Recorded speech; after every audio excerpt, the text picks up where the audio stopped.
Hello friend, welcome to Chanakya GS teaching centre. Friend, आज हम लोग बिहार विशेष से संबंधित वीडियो लेकर के आए हैं और इस संदर्भ में हम बिहार एक झलक को और सामान्य परिचय को देखेंगे कि बिहार का एक सामान्य सा परिचय क्या है। तो चलिए हम लोग शुरू करते हैं। कुछ बेसिक चीज़ों से हम लोग शुरू करेंगे और बिहार की स्थापना कब हुई, बिहार का जो कुछ प्रमुख चीज़ें हैं जैसे कि बिहार का क्षेत्रफल कितना है, बिहार की जनसंख्या कितनी है, अगर बात करें तो बिहार की लंबाई पूर्व से पश्चिम कितना किलोमीटर है, तो इस सब पर हम लोग चर्चा करेंगे। और इससे संबंधित जो है लगातार वीडियो अब इस चैनल पर चाणक्य जीएस टीचिंग सेंटर पर अपलोड किए जाएंगे। तो सभी आप सभी लोग हमारे इस चैनल से जुड़े और ज़्यादा से ज़्यादा शेयर भी करें। तो चलिए हम लोग शुरू करते हैं। जैसे फर्स्ट पॉइंट, बिहार एक झलक से संबंधित अगर सामान्य परिचय को देखें तो हमारा फर्स्ट पॉइंट क्या बनता है। तो सबसे पहला पॉइंट यहाँ पर यही बनता है कि बिहार राज्य की स्थापना कब किया गया। तो बिहार राज्य की स्थापना जो है वो 22 मार्च 1912 को बिहार राज्य को एक अलग प्रांत बनाया गया, बंगाल से अलग किया गया। और जिस समय इसकी जो है बंगाल से बिहार को अलग किया गया, उस समय बंगाल का गवर्नर जनरल या भारत का जो उस समय गवर्नर जनरल थे वो कौन थे, तो लॉर्ड हार्डिंग द्वितीय थे।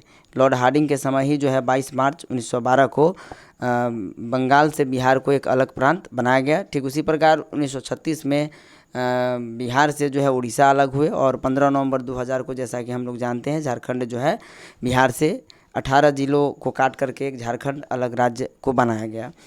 तो सामान्य सा परिचय आप यह समझिए कि भाई बिहार राज्य की स्थापना जो है कब हुआ किया गया, तो 22 मार्च 1912 को किया गया।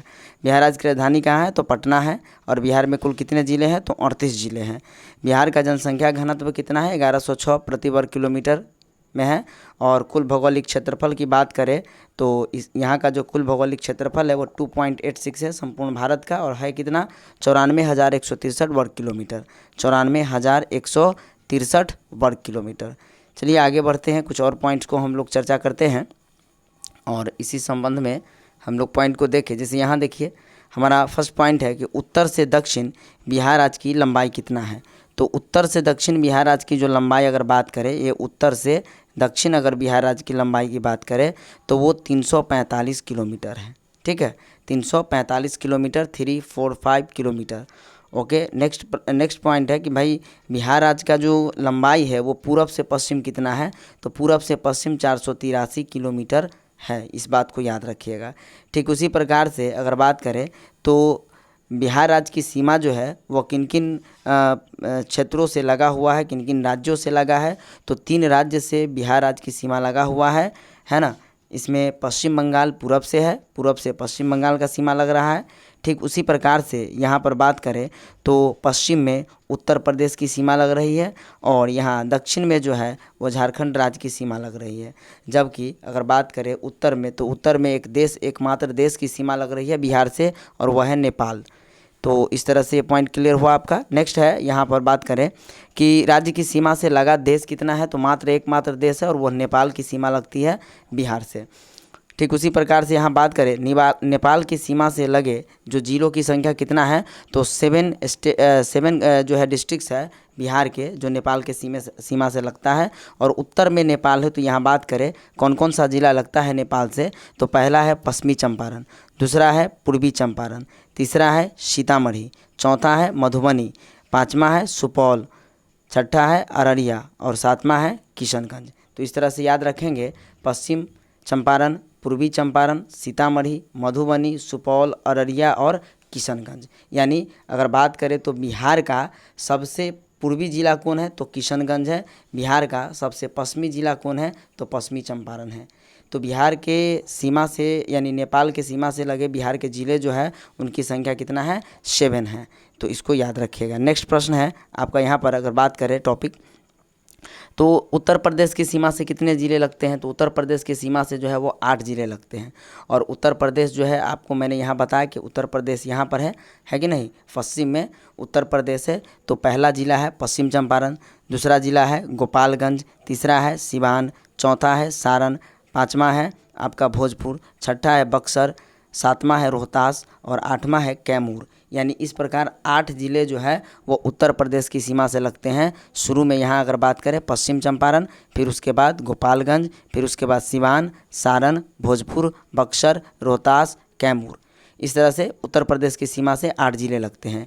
आगे बात करें तो उत्तर प्रदेश की सीमा से 8 जिले लगते हैं। उसी प्रकार से यहाँ बात करें तो पश्चिम बंगाल की सीमा से कितने जो है लगते हैं सीमा, तो पश्चिम बंगाल से मात्र 3 जो जिला है वो टच करता है पश्चिम बंगाल से। ये हो गया किशनगंज, पूर्णिया और कटिहार। ये मात्र 3 जिले हैं जो पश्चिम बंगाल की सीमा से लगते हैं। नेक्स्ट बात करें यहाँ पर तो झारखंड की सीमा से कितने ज़िले लगते हैं बिहार के, तो झारखंड की सीमा से भी जो है 8 ज़िले लगते हैं। और वो 8 ज़िला कौन कौन सा है, तो बात करें यहाँ से कटिहार है ना, कटिहार, भागलपुर, बांका, जमुई, नवादा, गया, औरंगाबाद, रोहतास है ना, इस तरह से आपका रोहतास तक है। यानी करीब जो है आपका 8 ज़िले जो है बिहार का वो झारखंड की सीमा से लगते हैं। और वो 8 ज़िले कौन कौन से हैं, तो यहाँ से बात करें कटिहार, भागलपुर है ना, बांका, यहाँ पर जमुई, नवादा, गया, औरंगाबाद और रोहतास, ये 8 ज़िले जो है वो बिहार के झारखंड सीमा से लगते हैं। तो अगर बात करें सामान्य सी परिचय तो उत्तर में नेपाल है बिहार का, दक्षिण में झारखंड है, पूर्व में पश्चिम बंगाल तथा पश्चिम में उत्तर प्रदेश है। अगर बात करें तो नेपाल से कितने ज़िले लगते हैं, 7 लगते हैं। झारखंड से कितने लगते हैं, तो 8 लगते हैं। उसी प्रकार से पूर्व में पश्चिम बंगाल है और इससे 3 ज़िले लगते हैं, और पश्चिम में उत्तर प्रदेश है, इससे 8 ज़िले लगते हैं। तो इस प्रकार से हम लोगों ने देखा सामान्य सा परिचय बिहार का। अब आगे देखते हैं, देखिए अब इस तरह से हम लोग एक प्रॉपर जिला का भी चर्चा करते चलेंगे। और इस क्रम में हमारा पहला जिला का जो आज का जो डिबेट का चर्चा रहेगा, वो चर्चा की जो बात में रहेगी वो गया जिला के बारे में हम लोग चर्चा करते हैं। तो गया जिला का एक सामान्य सा रूप हम लोग देख लेते हैं कि गया के बारे में एक सामान्य सी जानकारी क्या है। तो अगर बात करें गया जिला का निर्माण कब किया गया, तो गया जिला का निर्माण 1865 ईस्वी में किया गया। गया जिला का कुल क्षेत्रफल कितना है, 4976 वर्ग किलोमीटर है।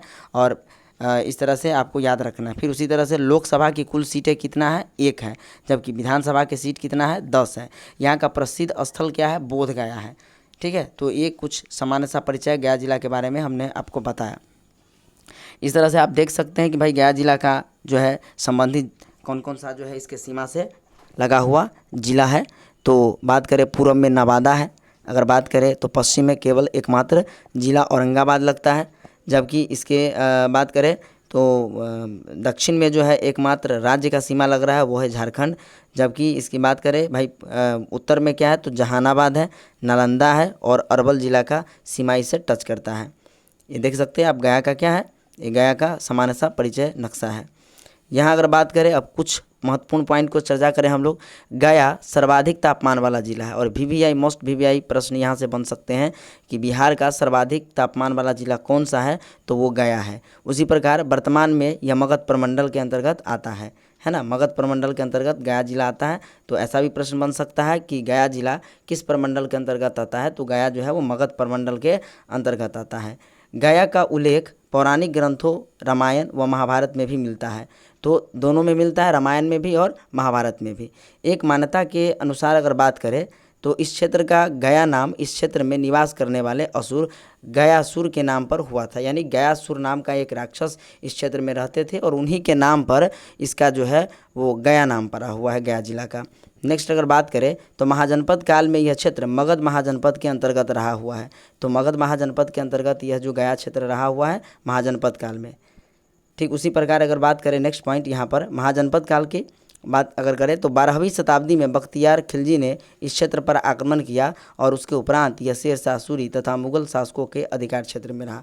तो 12वीं शताब्दी में सबसे पहले इस क्षेत्र पर मगध पर आप समझते भी है कि भाई गया क्षेत्र पर जो है आक्रमण पहला किसका हुआ है, बख्तियार खिलजी का हुआ है, जो कुतुबुद्दीन ऐबक का ये सेनापति रहता है। ठीक उसी प्रकार शेरशाह सूरी का कब्जा होता है और उसके बाद जो है मुगलों के आधिपत्य में गया क्षेत्र रहा हुआ है। नेक्स्ट अगर बात करें यहाँ पर 1764 ईस्वी में बक्सर के युद्ध के बाद यह क्षेत्र अंग्रेजों के अधीन चला गया। यानी 1764 में जो बक्सर का युद्ध हुआ था उस युद्ध में जो है बंगाल के जो शासक थे उनका पराजय हुआ। इसमें 1764 में बंगाल के, अवध के और मुगल बादशाह भी सभी संयुक्त रूप से युद्ध किए थे इसमें अंग्रेज़ों के खिलाफ। बट इसमें जो है इन लोगों का जो है हार हुई। बंगाल के जो शासक थे उस समय उनका इसमें पराजय हुआ और जो है उसके बाद से यह क्षेत्र किसके अधीन चला गया, 1765 में इलाहाबाद की संधि हुई और इस तरह से जो है बक्सर के युद्ध के बाद जो है ये सारे क्षेत्र जो अंग्रेजों के अधीन चले गए। ठीक उसी प्रकार ब्रिटिश काल में ही 1865 में यह स्वतंत्र जिला के रूप में सामने आया और इसके पूर्व यह बिहार व रामगढ़ संयुक्त क्षेत्र का हिस्सा बना। तो अभी जैसा कि हम लोगों ने चर्चा भी किया कि भाई इसके जिला का जो निर्माण हुआ है वह कब हुआ है, 1865 ईस्वी में हुआ है। कालांतर में इस जिला में औरंगाबाद व नवादा तथा जहानाबाद 3 जिले बने, यानी आगे चल करके इसी जिला से, गया से ही औरंगाबाद, नवादा और जहानाबाद 3 जिले बने, आगे जो है अलग हो करके।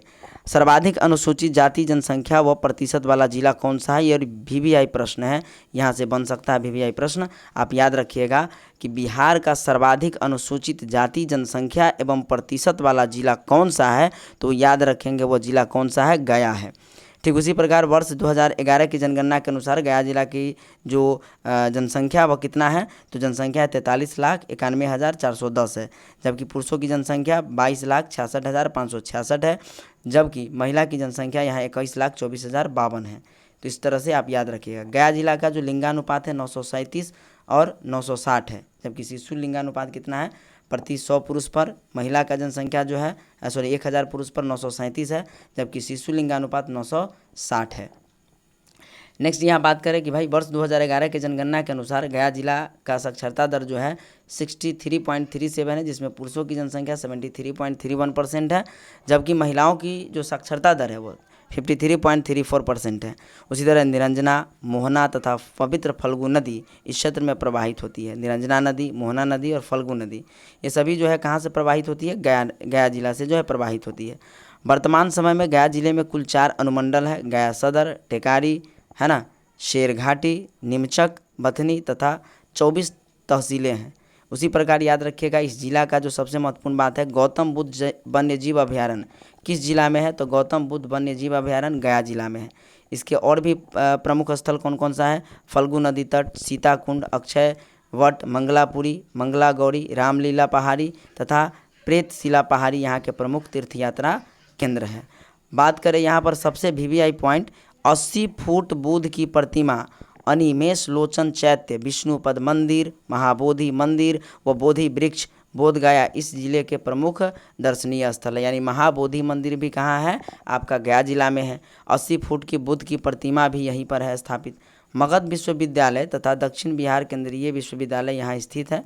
अनुग्रह नारायण मगध मेडिकल कॉलेज एवं अस्पताल यहाँ का प्रमुख चिकित्सीय अस्पताल है। तो अनुग्रह नारायण जो कि बिहार के प्रथम डिप्टी CM थे, उनके नाम पर मगध मेडिकल कॉलेज भी यहीं पर है और अस्पताल भी यहीं पर है। नेक्स्ट बात करें यहाँ पर तो बोधगया अंतर्राष्ट्रीय हवाई अड्डा यहाँ प्रमुख है। तो यहाँ से जो है अंतर्राष्ट्रीय उड़ान भी भरी जाती है।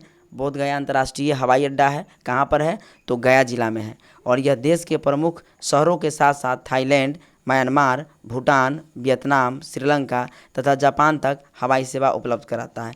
यानी यहाँ से बोधगया अंतर्राष्ट्रीय हवाई अड्डा से प्रमुख वैसे देशों के साथ जो है सेवाएं दी जाती है जहाँ जैसे बौद्ध भिक्षुकों से संबंधित या बौद्धों से रिलेटेड स्थान है या देश है, तो वहाँ के लिए यहाँ पर से उड़ानें भरी जाती है। तो अंतर्राष्ट्रीय बोधगया अंतर्राष्ट्रीय हवाई अड्डा कहाँ पर है, तो ये है आपको बोधगया यानी गया में है। तो इस तरह से गया से संबंधित कुछ महत्वपूर्ण फैक्ट को हमने चर्चा किया है और इसी तरह से नेक्स्ट वीडियो को भी हम लोग लाते रहेंगे इससे संबंधित बिहार विशेष का। यदि आपको यह वीडियो अच्छा लगे तो please Chanakya GS teaching centre को लाइक, सब्सक्राइब और शेयर जरूर करें। थैंक यू, धन्यवाद।